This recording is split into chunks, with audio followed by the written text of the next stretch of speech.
Ano ba yung emergency? Mike. Mike, tulungan mo na ako. Parang manang awa. Tulong? Saan? Mike, makinig ka. May sasabihin ako sa'yo importante. Mike, isa akong pa dito sa Maynila. Ipinapasok ko sila sa casa ni Fredo. Di kaya nilalampas sila ng sindikato sa Quezon Boulevard o Luneta. Mike, Ano yung sabi mo? Mike, tulungan mo ako, Mike. Mike, hinahanap nila ako. Papatay nila ako, Mike.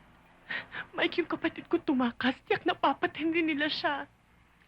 Mike, kung gusto mo, ituturo ko sa'yo lahat ng operasyon nila.